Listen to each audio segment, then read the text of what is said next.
এখন করবো আমরা আলু ভর্তা। আলু ভর্তা তার জন্য লাগছে কয়েকটা আলু, পেঁয়াজ গোল করে কুচি, লবণ, গোটা কাঁচামরিচ, সরিষার তেল। আলুটাকে ভালো করে ধুয়ে নিয়েছি। তারপরে আলুর উপরে যেন একটু পানি থাকে সেরকম পানি দিয়ে একটা হাঁড়িতে বসিয়ে দিচ্ছি। চুলাটা জ্বালিয়ে দিলাম।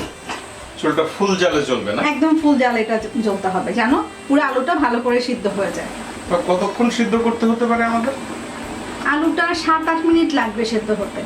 একদম পানি ফুটছে, আবার সেদ্ধ হয়েছে কিনা বোঝার উপায়? একটা চাকু দিয়ে আলুটা এভাবে গেঁথে দেখতে হবে, মোটামুটি সিদ্ধ হয়ে আসছে। এটা আর একটু সিদ্ধ হবে। মানে আমাদেরগুলো মোটামুটি সিদ্ধ হয়ে আসছে। হ্যাঁ, এটা আর একটু সিদ্ধ হবে। মানে যখন সিদ্ধ হবে খুব স্মুথলি চাকুটা ভিতরে ঢুকে চলে যাবে। যাবে। আলুটা সেদ্ধ হয়ে গেছে। বাড়তি পানিটুকু আমি এখন ফেলে দেব। ফেলে দিয়ে আবার চুলায় বসাতে হবে। একটু মিডিয়াম আঁচে কিছুক্ষণ রেখে দিতে হবে যেন বাড়তি পানিটুকু শুকিয়ে যায়। একটু ভাবে নাড়তে হবে, তাহলে ভর্তাটা বেশ আঠা আঠা হবে। একদম হালকা জালে। হ্যাঁ, একদম হালকা জালে শুকিয়ে নিতে হবে অ্যাকচুয়ালি। আর একটু ভাবে নাড়তে হবে যেন নিচে আবার লেগে না যায়। চুলোটা বন্ধ করে দিচ্ছি। এই তাপেই আমি এখন আলুটা রেখে দিব। কতক্ষণ তো থাকবে?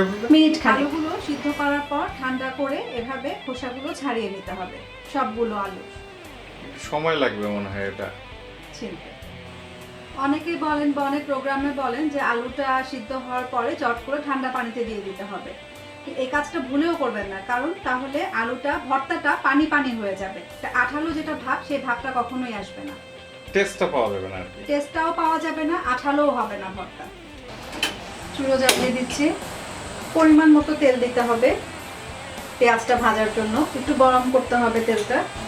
এবার মরিচটার ঠিক এভাবে আগাটা ভেঙে নিয়ে তেলে দিয়ে দিতে হবে। এভাবে সবগুলো মরিচ করে নিতে হবে।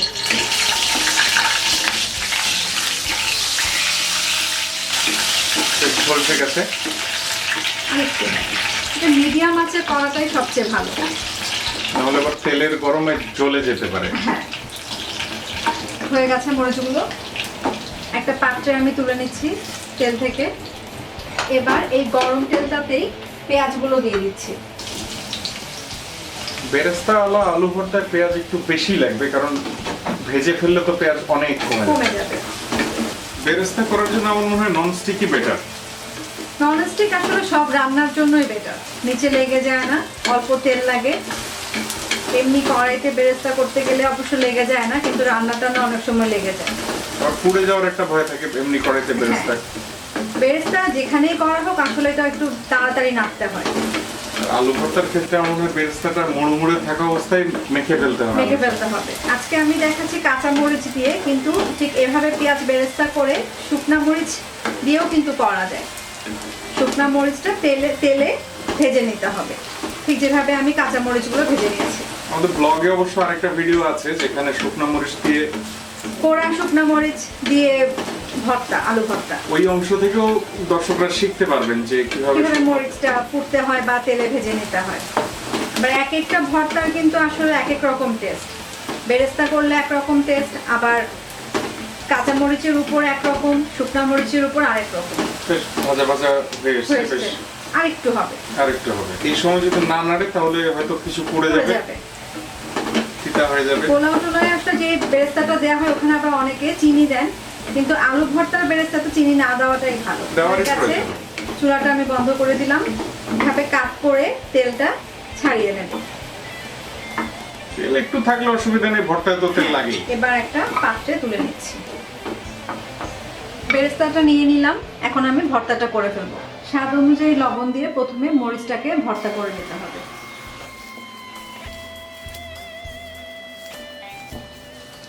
ভালোভাবে করতে হবে যাতে লবণ আর মরিচটা ভালো করে মিশে যায়।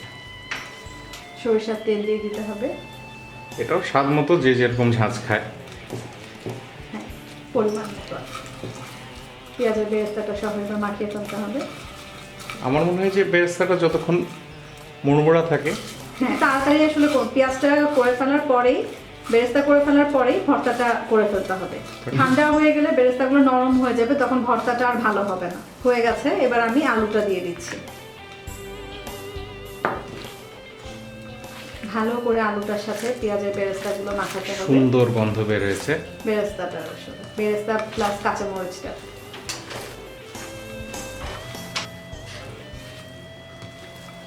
অনেক রান্নার অনুষ্ঠানে বলে যে চামচ দিয়ে মাখবেন, আর মনে হয় না যে চামচ দিয়ে আদৌ ভর্তা কখনো ভর্তা, ভালো হ্যাঁ। হয়। এই কথাগুলো আসলে আমার মনে হয় যে দর্শকদেরকে কিছুটা বিভ্রান্ত করার করার জন্য আসলে বলা হয়। হয়। ভর্তাতে আসলে হাত ব্যবহার করতেই হবে, সেটা যে ভর্তা। বাঙালির তো একটা ব্যাপার আছে, না হলে তো আমরা চামচ দিয়ে খেতাম ইংরেজদের মতো। এবার হাতে একটু তেল নিয়ে ভর্তাটার উপরে এভাবে লাগিয়ে দিতে হবে, তাহলে ভর্তাটা দেখতে অনেক সুন্দর হবে, প্রেজেন্টেশনটা সুন্দর হয়। সুন্দর হবে। আপনারা চাইলে ধনিয়া পাতাও দিতে পারেন, এটাও যার যার ইচ্ছা অনুযায়ী। অবশ্যই বাসায় করবেন, কেমন লাগলো জানাবেন। আমাদের ব্লগের নিচে কমেন্টের ব্যবস্থা আছে, কোনো প্রশ্ন থাকলে অবশ্যই করবেন, আমি উত্তর দেওয়ার চেষ্টা করব। ধন্যবাদ।